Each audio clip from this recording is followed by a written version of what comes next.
High, সবাই কেমন আছেন? আজকের ভিডিওতে আসুন শিখি কিভাবে ফ্রিজের জন্য ওয়্যারিং সার্কিট তৈরি করতে হয়।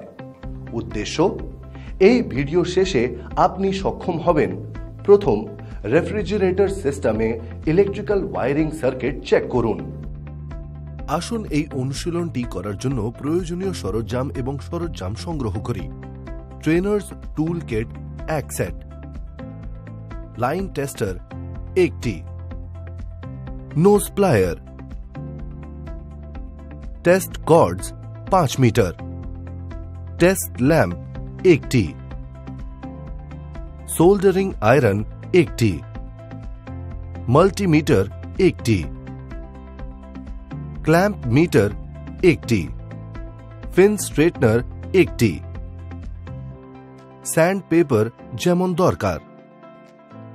RSIR সার্কিট CSIR সার্কিটের একটি complete system. Task 1, electrical wiring check করুন RSIR অপারেশন। স্টেপ 1, সার্কিট অনুসারে একটি সুইচ সহ বাল্বটি পাওয়ার সাপ্লাইয়ের সাথে সমান্তরালভাবে সংযুক্ত রয়েছে কিনা তা পরীক্ষা করুন। এই সুইচের উদ্দেশ্য হল রেফ্রিজারেটরের দরজা কখন খোলা বা বন্ধ করা হয় তা শনাক্ত করা। স্টেপ 2, প্রোটেক্টরটি রিলে সহ কম্প্রেসরের সাথে সিরিজে পাওয়ার সাপ্লাইয়ের ফেজ টার্মিনালগুলির সাথে সংযুক্ত রয়েছে কিনা তা পরীক্ষা করুন।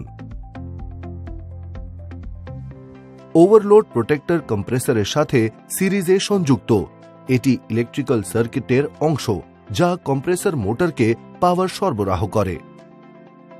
এই ডিভাইসগুলি কম্প্রেসরকে রক্ষা করার জন্য ডিজাইন করা হয়েছে, যা রেফ্রিজারেশন সিস্টেমের একটি গুরুত্বপূর্ণ উপাদান। ওভারলোড প্রোটেক্টরে একটি ম্যানুয়াল রিসেট বাটন থাকতে পারে। প্রোটেক্টর ট্রিপ করলে কম্প্রেসর পাওয়ার রিস্টোর করতে ম্যানুয়াল রিসেট বাটন টিপতে হবে। স্টেপ 3, সার্কিট ডায়াগ্রাম অনুযায়ী ওভারলোড লোড প্রোটেক্টর বর্তমান রিলে কন্ট্যাক্টের সাথে সংযুক্ত আছে কিনা তা চেক করুন। একটি রেফ্রিজারেটর সিস্টেমে ওভারলোড প্রোটেক্টর এবং বর্তমান রিলে কম্প্রেসরকে রক্ষা করতে এবং দক্ষ অপারেশন নিশ্চিত করতে একসাথে কাজ করে। কারেন্ট রিলে কম্প্রেসরের সাথে সিরিজে সংযুক্ত আরেকটি ডিভাইস। এটি কম্প্রেসর মোটর শুরু এবং চলমান নিয়ন্ত্রণের জন্য দায়ী। কম্প্রেসর মোটরের দুটি ওয়াইন্ডিংস রয়েছে, একটি স্টার্ট ওয়াইন্ডিং এবং একটি রান ওয়াইন্ডিং। কারেন্ট রিলে কম্প্রেসরের শুরু এবং রানিং ফেজগুলির সময় এই ওয়াইন্ডিংগুলির মধ্যে সুইচের সাথে জড়িত। রেফ্রিজারেটর চালু হলে কারেন্ট রিলে কম্প্রেসরের শুরুর ক্রমটিতে ভূমিকা পালন করে। এটি কম্প্রেসরের রোটেশন শুরু করতে স্টার্ট ওয়াইন্ডিংকে শক্তি যোগাতে সাহায্য করে। একবার কম্প্রেসর চালু হয়ে গেলে কারেন্ট রিলে ক্রমাগত অপারেশনের জন্য রান ওয়াইন্ডিংয়ে সুইচ করতে পারে। স্টেপ 4, এক্সটার্নাল ওভারলোড সুইচ সাধারণত কম্প্রেসর হাউজিং এর বাইরের দিকে অবস্থিত। এটি কম্প্রেসরের সাথে সংযুক্ত একটি পৃথক উপাদান হতে পারে বা কম্প্রেসরের ডিজাইনে একত্রিত হতে পারে। এটি কম্প্রেসরে ইলেকট্রিক্যাল কারেন্টকে বাধা দেয় যখন এটি অনুভব করে যে তাপমাত্রা বা কারেন্ট ড্র অনিরাপদ স্তরে পৌঁছচ্ছে। স্টেপ 5, একটি RSIR relay start induction run compressor সহ একটি রেফ্রিজারেটর সিস্টেমকে থার্মোস্ট্যাট হল রেফ্রিজারেটরের ভিতরের তাপমাত্রা নিয়ন্ত্রণে একটি মূল উপাদান। কম্প্রেসরের সাথে সংযুক্ত থার্মোস্ট্যাটে একটি টেম্পারেচার সেন্সিং এলিমেন্ট থাকে, যেমন একটি বাইমেটালিক স্ট্রিপ বা একটি গ্যাস ভরা বাল্ব। এই এলিমেন্টটি রেফ্রিজারেটরের অভ্যন্তরে তাপমাত্রার পরিবর্তনে প্রক্রিয়া করে। একটি রেফ্রিজারেশন সিস্টেমে থার্মোস্ট্যাটটি কুলিং সিস্টেমের ক্রিয়াকলাপ নিয়ন্ত্রণ করে অভ্যন্তরীণ তাপমাত্রা নিয়ন্ত্রণ করতে ব্যবহৃত হয়। থার্মোস্ট্যাট দ্বারা অনুভূত তাপমাত্রা সেট পয়েন্ট তাপমাত্রা থেকে বিচ্যুত হলে থার্মোস্ট্যাট কুলিং সিস্টেমে একটি নিয়ন্ত্রণ সংকেত পাঠায় এবং কম্প্রেসরগুলিকে কেটে দেয়। থার্মোস্ট্যাটের থার্মাল বাল্ব প্রকৃতপক্ষে ইভাপোরেটর কয়েলের পিছনে অবস্থিত হতে পারে। এই এলিমেন্টটির জন্য 3টি নাম রয়েছে। প্রথম, সেন্সিং বাল্ব। দ্বিতীয়, রিমোট বাল্ব। নম্বর 3, ফিলার বাল্ব। থার্মাল বাল্ব হল থার্মোস্ট্যাটের সাথে সংযুক্ত একটি ছোট সিল করা চেম্বার, সাধারণত রেফ্রিজারেটেড স্থানের মধ্যে বা এর কাছাকাছি অবস্থিত।